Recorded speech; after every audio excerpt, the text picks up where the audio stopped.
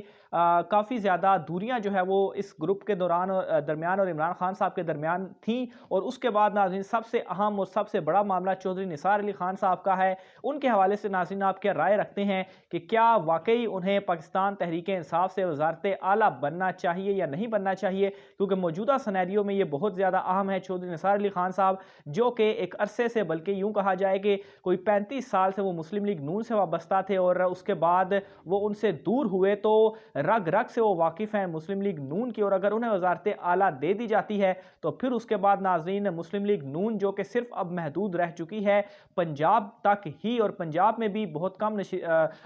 میں بھی دوسرے نمبر پر ہے، تو اگر چودھری نثار علی خان صاحب آتے ہیں تو ایک معاملہ یہ بھی ہے کہ بہت سارے ایسے لوگ ہوں گے جو کہ نون لیگ سے ٹوٹ کر چودھری نثار علی خان صاحب کے ساتھ پاکستان تحریک انصاف کو شامل کریں گے، اور ایک ذرائع کے مطابق ناظرین 20 سے زیادہ یہ لوگ ہیں جو کہ چودھری نثار علی خان صاحب کے ساتھ ہیں، اور پاکستان تحریک انصاف کو جوائن کرنے کے بعد وہ مسلم لیگ نون کو چھوڑ کر پاکستان تحریک انصاف میں آ جائیں گے، کیونکہ چودھری نثار علی خان صاحب کی اپنی جماعت تو موجود ہے جناح لیگ، اور اس میں وہ کافی حد تک متحرک بھی ہو چکے ہیں، لیکن اس کی وہ پاپولیرٹی نہیں ہے جو کہ پاکستان تحریک انصاف کی ہے، جس کی وجہ سے جو لوگ ہیں وہ اس وقت حل چل نہیں کر رہے، لیکن پاکستان تحریک انصاف میں شامل ہونے کے بعد یہ بہت سارے لوگ مسلم لیگ نون سے ٹوٹیں گے، اور یوں کہہ لیجئے کہ 2023 کے انتخابات جو ہوں گے اس میں مسلم لیگ نون کے پاس آلریڈی ان کی پاپولیرٹی گراف گر چکا ہے، تو میرا نہیں خیال کہ 2023 کے انتخابات میں موجودہ نشستوں کے برابر بھی مسلم لیگ نون جو ہے وہ حاصل کر سکتی ہے۔ تو یہ ناظرین اہم ترین معاملات تھے، اپنی رائے کا اظہار کمنٹ باکس میں لازمی کیجیے گا۔ آج کی ولاگ سے اتنا ہی، مجھے اجازت دیجیے، اللہ حافظ۔